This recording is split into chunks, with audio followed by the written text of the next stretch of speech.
Hi, Bob. Hi, Anne. How are you? I'm well, thank you. How are you? I'm good. Let me introduce us. I'm Robert Wright. This is the Wright Show. You are Anne Klaeysen, and you are several things. You are the humanist chaplain, which is kind of the chaplain for atheists and agnostics, I guess, at NYU, and you also do the same thing at Columbia under technically a different title slightly, but same idea. And in addition to that, you are minister, if that's quite the right term, at the New York Society for Ethical Culture, which itself is kind of like a church except for the believing in God part. Mm. And one reason that's really interesting to me is that lately, in recent years, there have been a number of attempts to start what are called atheist churches or humanist churches, for example, the Sunday Assembly. And the Society for Ethical Culture was doing that before it was cool, or maybe back during the first wave of coolness. It's a quite august institution, right? And there are the equivalent in a number of cities. Right. I wish there were more of us and more societies. But yes, we were founded in 1876 as a non-theistic religion of ethics. And the notion is, and you said this last night at your presentation about putting more emphasis on behavior than on belief, with the understanding that as human beings, we grow up believing all kinds of things within our families, within our tribe, within our town, our social circle. And there are many reasons for being taught those things, because often out of those beliefs comes the impetus to behave in moral ways. And that's what religion has done for many years, I think. It's not only explained sort of the wonders of the world, but it also has provided an ethical code. And I think, today we have science that explains so much, but maybe doesn't explain where we get our values, although there's certainly been a lot of work on that. But within an ethical community, we say, believe or disbelieve as you wish, but join us on the common ground of ethics, where we aspire to be better human beings and make the world a better place. Right. So the bumper sticker slogan is "Deed above creed." Yes, that's one of them. Yep.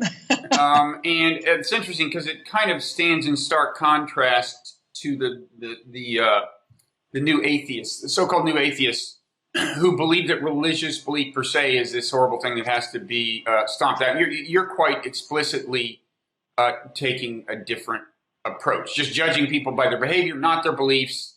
Right. The idea that, of course, except for explicitly ethical beliefs, which tend to be closely correlated behavior with behavior, aside from those, religious beliefs can be compatible with good behavior, bad behavior, and it's the behavior you should focus on. Sure.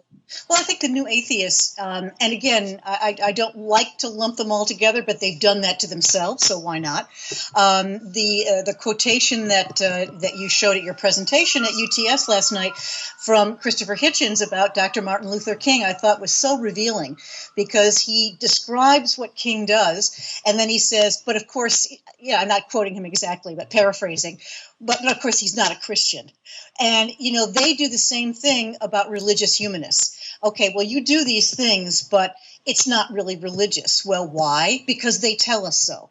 And, religious humanists are believe in, well, let's say believe.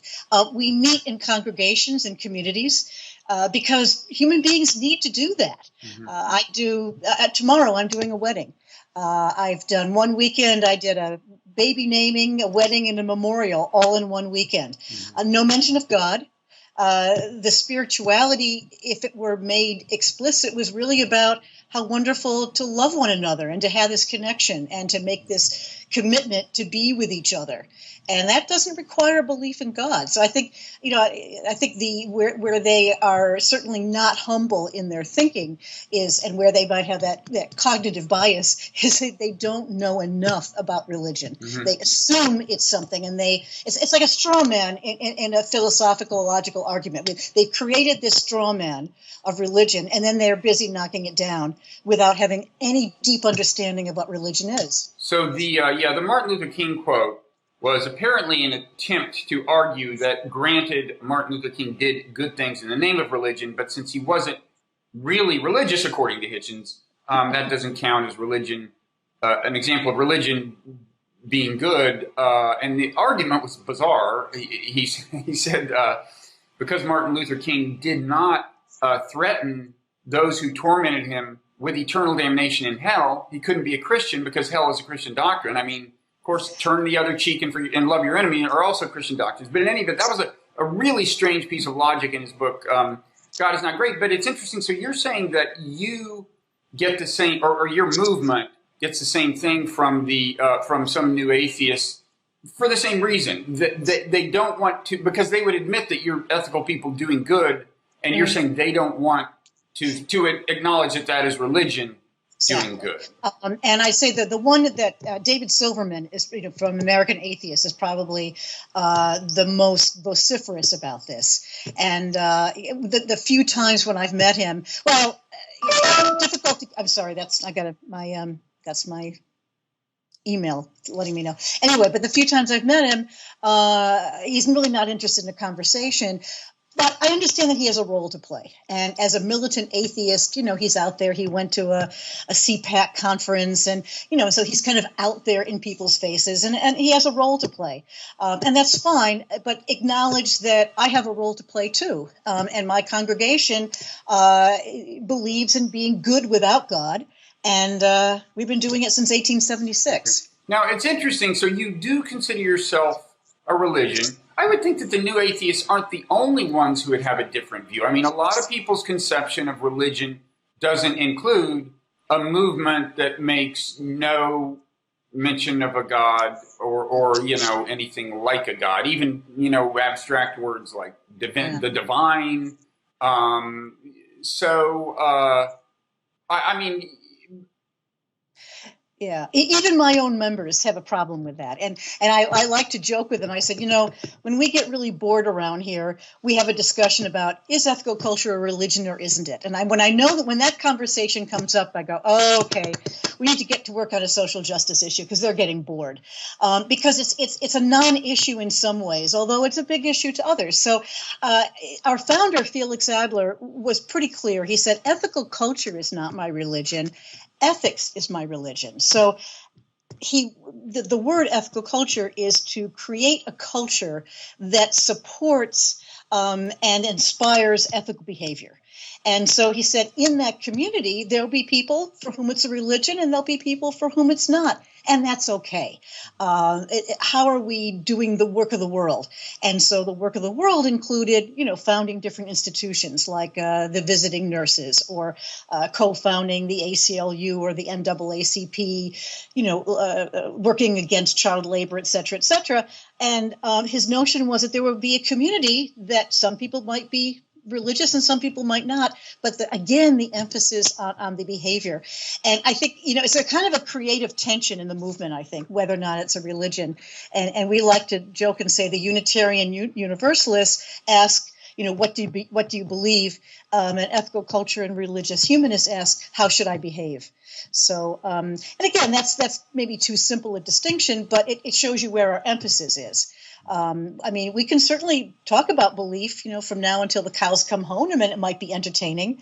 But then what are we going to do with that? Where do we go from there? Okay, so when Felix Adler kind of founded the movement, I'm curious, was there a concern on his part that without God, people would behave badly, which has been a traditional fear that I think is not as prominent as it was back in the Victorian age? Or was it partly a concern about image, that people will think, if we admit that we don't believe in God, they'll think we're bad people unless we get together and show them how good we can be? Do you have any idea what the mix of motivations was? Yeah, well, Felix Adler was never an atheist. Okay. And he was an idealist philosopher, idealist with a capital I.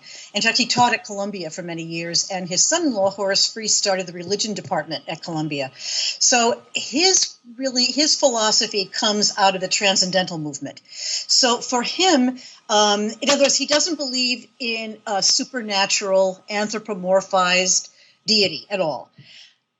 But he does believe in some ideal with a capital I, and he believes in a universal moral law that is transcendent and yet very real. So I think that's the distinction for him. And he wrote a book called An Ethical Philosophy of Life, in which different chapters refer to the philosophers who influenced him, like Emerson. He loved Ralph Waldo Emerson. In fact, he visited him and named his first child Waldo after Emerson. But what he didn't like about Emerson's philosophy in the Oversoul was that he felt that was kind of a unifying thing, that everyone should be part of a unity, whereas Adler's idealistic philosophy was emphasized more diversity, that it's important not that we all be one, but that we recognize and appreciate our unique differences. And indeed, the universe needs each one of those unique exertions upon it to be at its best. So a lot of the transcendentalist philosophy and notions, but a distinction between an oversoul being a unity and what he called an ethical manifold, which is much more diverse. Now, I have to tell you that most people who joined ethical culture did not necessarily buy into his philosophy, but they certainly liked the way that he put it into practice. Now, when you say he was an idealist, you don't mean he, like Berkeley, believed that the physical universe didn't actually exist, right, or whatever it is Berkeley believed. You don't mean idealist in that sense. No. It was more in terms of values to him. For example, honesty, integrity, love. Those kinds of things, and again, the universal moral law. He started off being trained to be a rabbi and take his father's place at Temple Emmanuel, which is right across Central Park from us. And in fact, the whole family came over. Adler was born in 1851, and in 56, they were already in New York, and his father Samuel was the rabbi at Temple Emmanuel. So, what often happens in families, his older brother went to Heidelberg to become a doctor, and he goes to Berlin to study to be a rabbi. But while he was there, typical, I don't know if you went through this, but I did, freshman year of college, all these different ideas come at me, and I'm experiencing cognitive dissonance, and he did too. And he said, if we're looking at the text, and we know, especially since he was studying in Germany, and literary and biblical criticism, they're applying it to sacred texts, and realizing that a number of people were responsible for writing the Torah, and that the kind of the history of it was collecting all this literature for people living in exile to hold them together. So that's a beautiful story in and of itself. But he's realizing that, it's not literally true. But there's a lot of wisdom here. And if that's the case, then upon what do I ground my sense of morality and ethics? And that's when he started reading philosophy. And he started reading Immanuel Kant, loved the categorical imperative, wrote home about it. His mother said, enough of the philosophy, no good will ever come of it. Come home and take your place at your father's pulpit. And he did. And he gave a sermon about Judaism of the future, which he imagined as holding that tribalism more loosely and then embracing the ethics of humanity.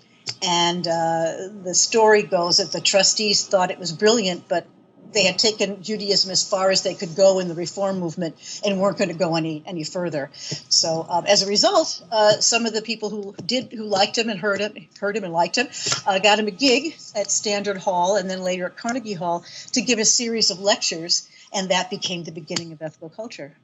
Okay.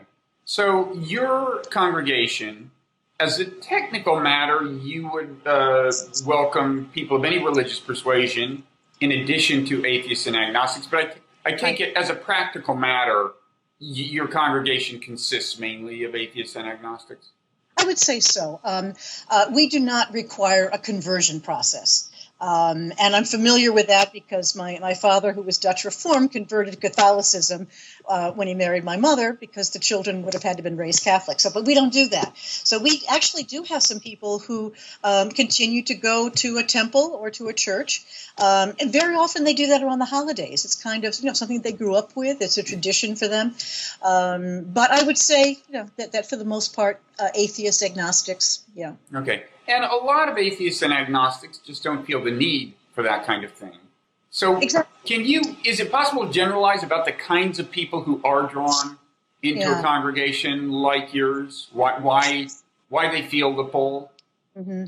Well, I think they feel the pull towards a community, and the sense that, whether it's a parent with children, or it's an older person, somebody who's recently widowed, for example, there are different times in a person's life when they feel the tug towards community. And, and they might, and what's I think what's good about this community is I often say that you can bring your whole self through the door. When I would go back and visit my parents and go back to the church where I was baptized, I needed to check a whole lot of myself at the door so that I could be civil. I would go in and listen to the homily and everything. But here, one takes one's whole self through. And that's what I hear over and over again. Partly they say, I like to be with like-minded people. And I think that's fine, but I also remind them, well, if you're saying like-minded, does that mean that that a Republican wouldn't feel comfortable here? And is that really the kind of community that we would want to be? I think we should look more at how could we be like-hearted people. But the fact is that they love to talk. We're like the opposite of Quakers. We talk all the time. And I think they're looking for a community where where they can. I'm sorry about that loud noise. I don't know how I can mute that and still. That's okay. Anyway, so whether it's a parent, with a child wanting to participate in the Ethics for Children's program, or an older person empowering ethical elders so they can maintain their independence. People who want, we just heard, of course, about the paid family leave and raising the minimum wage, and we were all rejoicing because that's one of the social justice issues that we've been working on.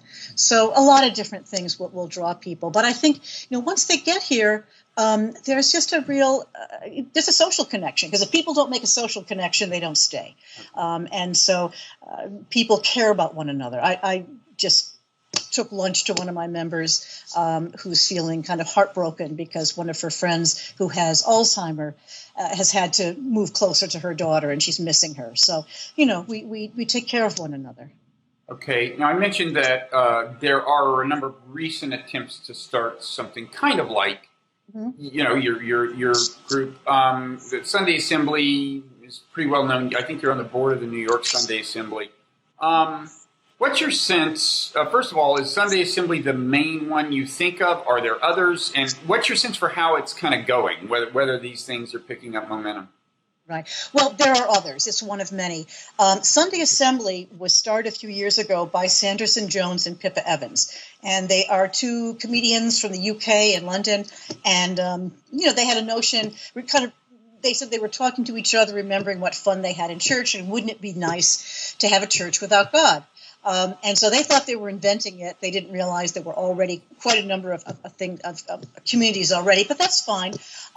They wanted to bring sort of more fun and more joy to it. So they started with a splash. In fact, we hosted the first one in the United States. I'm guessing maybe 3 years ago in our auditorium, and they got a big pull together. But I think soon after founding it, they suffered a little from founder's complex, because as charismatic as Sanderson Jones is, he himself will admit he's not a very good organizer. And so different things started across the country, across the world, and with a particular format. And so it's about, expressing joy and wonder and awe. And there's a different format to it that's not unlike what we do on a Sunday morning. So they have been meeting here on first Sunday afternoons here at the Ethical Society. Except the last few months, their attendance has dropped off a lot. And I understand that that's happening in other places as well. And we on the board have been trying to figure out what's going on. And we think that what's happening is the way it was originally set up, it was like put on a show. And so you had musicians, you were singing, you had people coming in answering what I did well today. And there was a certain format, but there was nothing that held people together after the show was over. And so trying to find volunteers to continue putting on the show proved difficult. And the group here wanted to use live music. Other places do not, like the one in Cambridge doesn't, for example. So they're going. We're going. In fact, we have a board meeting on Monday to try to figure out, where do we go from here.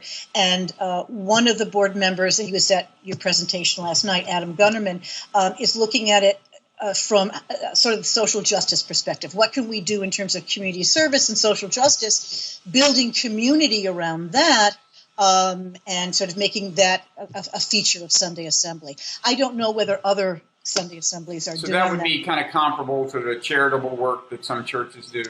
Yeah, I think it would be. And I think it's a way of taking it beyond socializing. In other words, they do, some of them do socialize. In fact, there's another group here called the Gotham Atheists. New York City has a few atheist groups because they often don't get along with one another. So in fact, there was a schism early on here in New York, and Sanderson Jones sort of gave his blessing to Sunday Assembly, and then the was a revivalist, godless revival movement started, and they meet in local bars, which is not really conducive, is not really family friendly. So, yeah. Now, was that?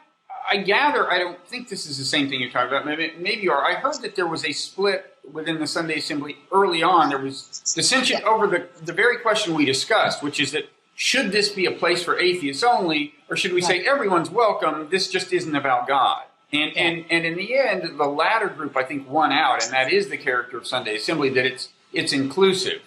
Right, but that was a big kind of fork in the road they went through. Well, it was, and it happened early on. Actually, the New York Society was involved in that somewhat peripherally. I wasn't on the Sunday Assembly board at that time, but I had offered them space here, and it was a natural fit, because the original Sunday Assembly in London meets at the Ethical Culture Society at Conway Hall in London. So it was a natural fit, and Sanderson Jones and Pippa Evans agreed.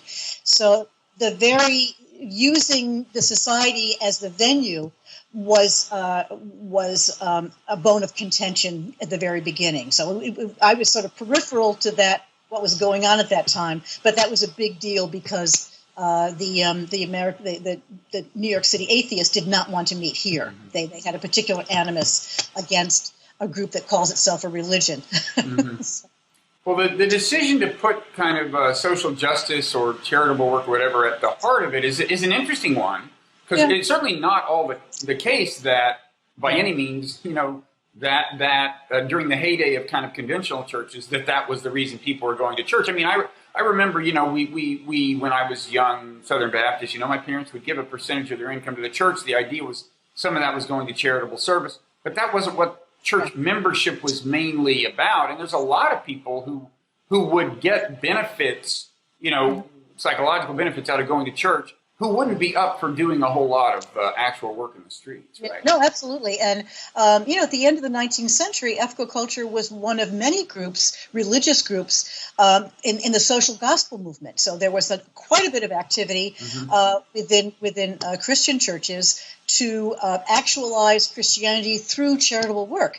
So you're right. I mean, it hasn't always been the centerpiece of their theology, but at different times in their history, the evolution of theology and the evolution of church polity is interesting. So, there was a great deal of need, particularly in New York City at the end of the 19th century. We didn't have, the government organizations that could provide to people in need and all the immigrants coming in. So there was a big social gospel movement, and we were, in a sense, a part of that, in as much as we, joined those efforts. And I think, one of the distinctions is that we were very involved in the settlement house movement. Jane Addams was an ethical culture lecturer in Chicago and started Hull House. And you probably brought into Hull House many professors from the University of Chicago, including John Dewey, who then came to Columbia. His children were at the Ethical Culture School, and he and Felix Adler knew each other well.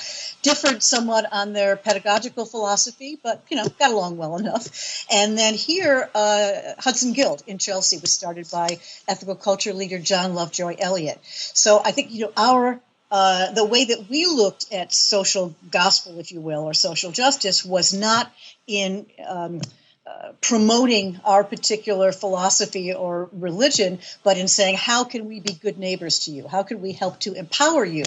And so that settlement house philosophy was very much a part of how we do social justice, which is very different from philanthropic and charitable work that was primarily, I think, done by Christian and Jewish organizations. Okay. And now, that's a gross generalization, but.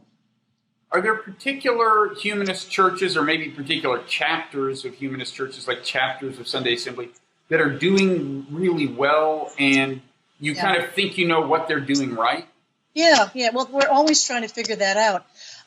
Certainly the Washington Ethical Society in the D.C. area is doing very well, and they're growing. They have also dual affiliated with the American Ethical Union, our national organization, and the Unitarian Universalists. I think the biggest society we have in terms of membership is in St. Louis. It's in Clayton, and they've been very involved with what's going on in Ferguson. In fact, they've been hosting a number of events there, and also, working with the police department and hosting events there in terms of Ferguson. We also have in the metropolitan New York area, we have several, and then we're also closely related to the Secular American Humanist Association. Roy Speckert is the director there, and he is also on the board of the Humanist Institute, and I'm the co-dean of that. So there's a lot of humanist groups and organizations and individuals are very connected to one another, and we all know each other fairly well, and express our humanism in different ways. So I think more of the local AHA, American Humanist Association chapters, albeit secular, are providing a lot of that community that people are looking for, and they're doing that more and more, whether it's through a potluck or socializing in some way, working on projects together. A lot of us are involved in the upcoming Democracy Spring, and that's been pulling a lot of us together because although we absolutely support separation of church and state, we also believe that it's important to have a well-educated and participatory democracy. So we've been involved in that. And our national group will also have a table at the June 4th Reason Rally in D.C. So, and then we're also, the New York Society is part of a Reasonable New York coalition that involves the secular humanists, the Brights. I'm forgetting who else now, but you can check these. Wait, are Wrights still around? I thought that term fell flat on its face after Dan Dennett proposed it in an op-ed, because it seemed to confirm, the worst stereotypes about maybe in particular the new atheists, but it sounded like they thought they were smarter than everyone else. Yeah. I don't think it's as big as it was, and it certainly is disparate. I mean, I think, and again, this is just my sense, that they're not very communal and community-oriented. They really are more in touch online, so they're not as cohesive, say, as other groups are. But they're out there. Can you describe a service, a Sunday service, and tell us, what does it have in common with a conventional church, and how is it different? Yeah, well, the first thing it has in common is that we take a collection. Good idea. In fact, some people, when they pass the basket, go, "Oh, it's just like a church." But I can say the distinction is that we split the collection 50-50. And I always say half goes to keep the roof over our heads, the other half keeps the roof over another nonprofit organization's head. So, and we try to do that locally. And we also try to find a theme. So, for example, in February, all of our shared charity went to the local sickle cell anemia organization. And not only because of February being Black History Month, but also because our facilities manager, Leo Gibson, whom we love very much, lost one brother to sickle cell and is dealing with another one who's suffering from it. So it was very personal to us, and we made sure that every Sunday in the month of February we donated. This month, in April, we're going to be donating to local immigration groups because we feel it's really important to not separate families, and I think, I love Obama, but he's implemented this policy more than other presidents in terms of really dividing families and deporting them and things like that. I think So at any rate, so we're very concerned about that. So that's the collection, which I think every church or synagogue does. But somebody will welcome people. We'll have music. We have a music director. You have music in the sense of, do you sing songs as a congregation? We do, yeah. What kinds of songs? What is your hymnal? Okay. I don't have it handy now. But we take some music from the last time that we published one recently. I don't have a copy handy. But sometimes it's folk music, sometimes it's social justice songs. So, like Blowing in the Wind or what? Exactly. We love Bob Dylan. Yeah, do you not use any songs with references to God, or could you sing Kumbaya, Lord? Yeah, well, we don't. I mean, Kumbaya is such a cliche that we don't sing that. No, but we do change. We're not adverse to changing wording. So, and the joke is that you need to have a chorus so you can start in the first measure because everybody else is reading ahead to see if they agree with the words. So there is a lot of vetting of the lyrics in there. But it could also be something like, Louis Armstrong. It's singing, What a Wonderful Life. So our music director looks at what the topic is for the day, and works with the choral director to find something that would be appropriate and something that would be easy for our membership to sing. So it's not a performing chorus that we have. It's really one that sort of leads people in singing. But we also have instrumental music as well, so we sort of start with the instrumental music, and then the presider will ask David, our music director, to come up and ask him, well, how did you come to select this music, and what is it that you thought would connect with the topic? We also have opening words from our children. I might read a story to them, and then on the first community song, the children will sing them out, and then they go upstairs to their Ethics for Children class. And then, of course, we sort of let people know in your program. On the front, you'll see a description of the society and its mission. And the presider will then give something personal, why I enjoy presiding today and why I'm a member of this community and what's important about it to me. And then we will sort of greet one another. This is where my husband always walks out the door. I'm not turning and greeting somebody, but we'll have a question involved. And so rather than just saying good morning and not knowing what else to say, we will have offer a question about the particular program. This Sunday, I'm going to be celebrating April is Poetry Month. And we'll be doing the ethics of poetry. And so your daughter's a poet, right? Yes, I would call her one, yes. Both daughters in a sense, but one's still in college. The other is pursuing an MFA. If they're around on Sunday, when I do the Poetry Month, I just have a lot of poems folded up in different colors. People reach into the bag, pull out a handful. And as I get to a particular aspect of poetry, like it might be that good poetry will inspire us to feel empathy for someone in a position that we may not be familiar with. And I'll read an example, and I'll say, does anybody else have an example? And then they'll read from one of the poems they pulled out. So very participatory. But usually it's a lecture. My colleagues and I often give lectures. But every once in a while, it's good to mix it up, to interview someone, for example, rather than just be a talking head, or festivals. We do seasonal festivals as well. Okay. So, and now, then when that part is finished, then we do announcements of the collection and sing another song, closing words, and then we go to lunch together. Okay. So there are, one thing ministers do is pastoral care when people in the congregation have problems, illness, death, they lose a job. There are kinds of consolation that are maybe easier to provide if you believe in a God. Of course, there are also kinds of questions that are harder to answer, like why did this bad thing happen to me, maybe. But still, in the cases of death and so on, there are kinds of consolation that are maybe easier for a Christian minister than for you. What are some of the challenges you think you face that are peculiar to your endeavor as a humanist church, and how do you handle them?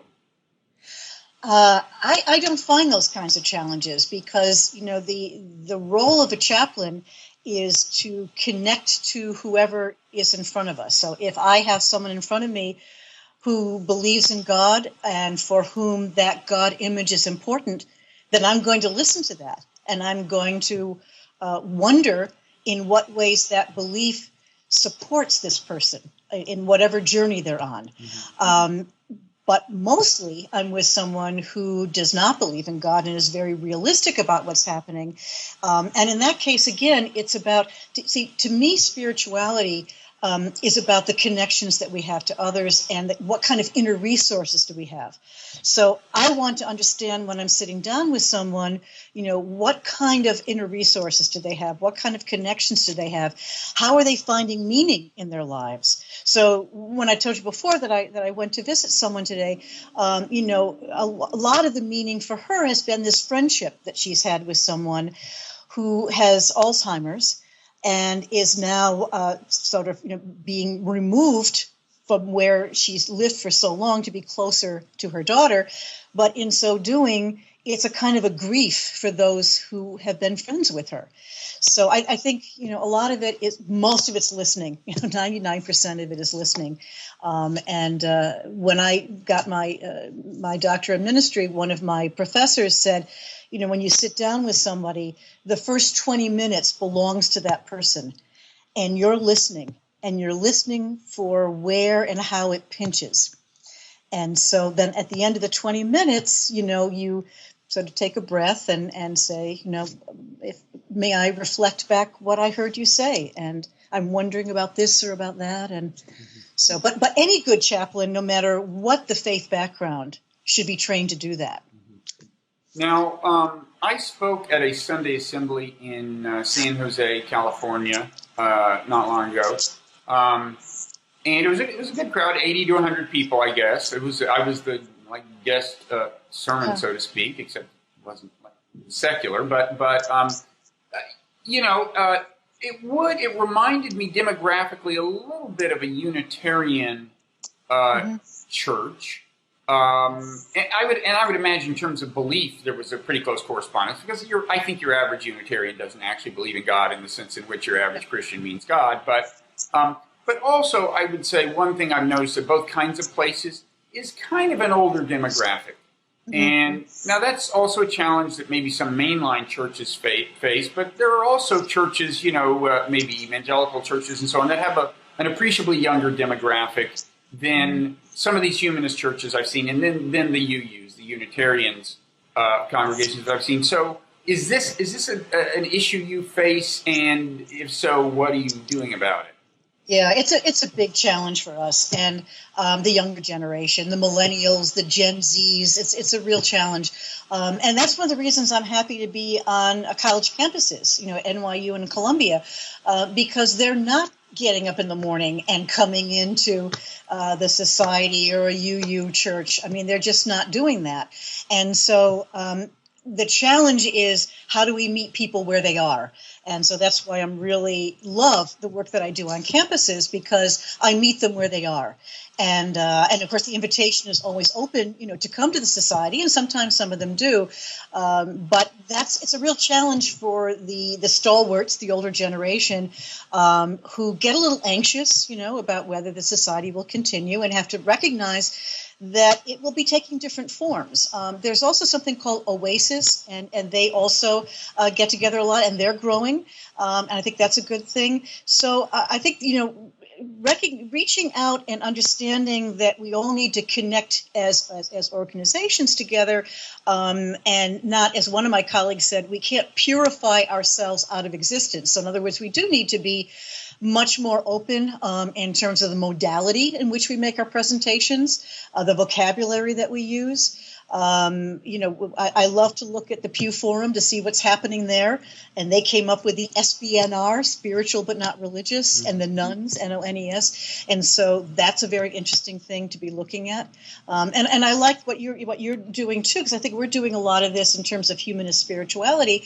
There is a sense of mindfulness How do we? In other words, ethical culture was always from its founding informed by science, and so that's very important to us. And I think what I have been looking at lately is the work being done on, like Dan Siegel on Mindsight and the mind-body dilemma, all of that, and saying, well, it's making sense now, in terms of mindfulness practices among Buddhists, for example, which is also a non-theistic religion of ethics.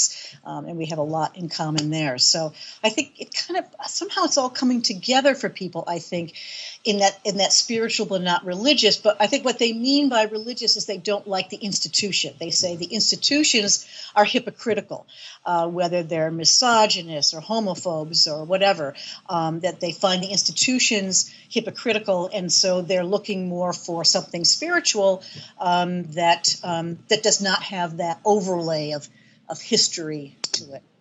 I'm very encouraged. You mentioned Oasis, this movement, I guess kind of a network now of humanist churches. That's interesting. I mean, first of all, I actually had a kind of an interaction, I think, with the guy who I think is the founder. Is his last name Allen or A-U-N or something like that? Is that right? No, I'm sorry. I'm not that familiar with it. But this is back when he was, I happened to be on a TV show with him back when he was coming out of the closet. He had been a minister. And he was coming out of the closet as an atheist or agnostic or whatever it was. And I asked him on the TV show, are you going to try to do anything with like a congregation under this new, the belief system he's now professing? And we got into an email exchange. He's wound up doing it. And I think that was the beginning of Oasis. And I recently read that a church, an actual Christian church, I think it was in Canada, has moved onto the Oasis platform. In other words, like collectively, they've said, okay, we're not really Christians. But anyway, the question I'm asking is this a specific kind of niche within the humanist church movement, which is to say people who have just lost their faith and are looking for some... I know there's a podcast called Life After God, which caters to those kinds of people. And I would guess that Oasis draws on that kind of demographic a little, and I would think that that's that those are people who've been going to church all their life, and suddenly they realize they don't belong there. Would maybe be more strongly motivated to find something church-like than your average humanist. I don't know if it's all of a sudden either. I mean, I think people go through a long process. I think there are a lot of atheists sitting in the pews of churches and synagogues and in mosques, and they stay there for many different reasons. And it could be, social pressure. It could be because, if you live in a small town and you don't belong to a church, you're not going to sell many used cars or many insurance policies because you're sort of required to do that. So I think there are many people, and Daniel Dennett has this wonderful clergy project, where he reaches out to clergy who are no longer believing, and yet how do they get out? And they're feeling like hypocrites. They're feeling like they're letting their congregants down, and yet they just don't have that belief anymore. So I don't think it's like an epiphany, or something that happens suddenly. I think it happens over time, and then finally somebody says, you know what? I'm just tired, and I just want to be with other people who feel and believe the same way I do. I don't know a great deal about Oasis, and I want to learn more. Jerry DeWitt is someone who, in Louisiana, who got a lot of attention, and there was a CNN program about atheism, and he was highlighted in that. And he was an evangelical preacher and said, I really don't believe anymore, slowly came out to people, suffered the consequences of that. And then started his own, organization where people come and do pretty much what he was doing before, except without the God talk. Mm-hmm. So I think there are more and more of those that are starting, and I think the internet has helped a lot with that, because people go online and they're going, I'm feeling this way, I'm thinking this way, I'm not finding any support. Oh my gosh, there are other people who think the way I do, and how can I get in touch with them? And also not to forget the humanist Jews who started out, a few years ago in Birmingham, Michigan, and sadly Sherwin Wine died a few years ago, but my colleague at Harvard, Greg Epstein, is a humanist rabbi, and has a community at Harvard and the humanist hub there. So there's a lot of different iterations and different models of it. And we're trying to network more. Mm-hmm. I would think the internet has also been a challenge because, for young people, socializing doesn't necessarily mean getting together. I mean, you're involved in trying to get people together in a physical space every Sunday. And when I grew up, that was the only way to socialize. But for, college students today, and you have a lot of contact with them, they do so much socializing online that it's not like they wake up with this thirst, So, no, it's true. Yeah, and there's the Secular Student Alliance that helps a lot with that. In fact, the NYU group has affiliated with them, and so they get a lot of information, a lot of materials from the Secular Student Alliance, and a lot of that is done online. Young folks they've got a lot on their plates, and a lot of stress also academically, and we just hope that we reach out in some way. Some of them are, as you know, are kind of new atheist oriented. Yeah. But others, I think, are seeing, to me, and I feel like I'm a student of John Dewey and pragmatism. I like to be very, pragmatic about that. And I know that my behavior has consequences. So even if I may feel that someone's an idiot, I'm not going to say that, and I'm going to sort of wonder about, what's going on and how can I have a relationship? I think I mentioned to you before that one of the chapters in Adler's book on forgiveness, he has a very long footnote on intellectual enemies. And those are the people whose beliefs, were they to become prevalent, we would find it difficult to breathe the very air because it would be so antithetical to our own values and our own considerations. He said, but even they hold a piece of the truth. Now, that's a lot to ask, but I think that's calling upon us to behave in an ethical way, to take seriously that ethical choice to attribute worth and dignity to every human being. Uh-huh. So I would imagine that a university chaplain would do pastoral care sometimes. I mean, I would imagine that a traditional university chaplain, it might be a Christian student coming to a Christian chaplain with a personal problem or a philosophical problem or whatever. Does that happen much for a humanist chaplain? Yeah, and it's interesting. More often than not, I will get someone who was raised in a traditionally religious home who is having some doubts and will come to me before they open up to their parents. Mm-hmm. And so, and I don't know whether they're expecting me to cheer them on or not, but what I do is I ask them, what is it still about the faith in which you were raised that you hold dear? What is it that you still hold on to that's important to you? And what is it about it that you feel you need to walk away from, you need to leave? And then I'm always impressed that they want to talk to their parents about it, but they're worried about that too, and wondering how best to do that. And so I often see them right before a break, before Thanksgiving or spring break or summer, they'll come in and talk to me about it. One fellow has a dual problem because he is both wanting to leave a very orthodox Catholic faith, with which I was unfamiliar because my Catholicism was not that rigid, and he's also gay. So he's sort of saying, well, I think I'll deal with the religion piece first, and I've already invented a girlfriend to deal with the other. So, there's more going on there. It's never simply, I shouldn't say never, but it's usually not simply a matter of the religion. There's some dynamic and some relationship. And so again, I'm there, to listen and also to wonder with them, what might be unraveling for them, what might be happening. So, so a lot of your kind of counseling is about the question of religious belief. Do you also get many cases of students who just are atheists or agnostics and have some personal problem, or would they be more likely to seek counseling elsewhere? Well, it's interesting. It's funny. I think for atheists and agnostics, very well educated and knowledgeable.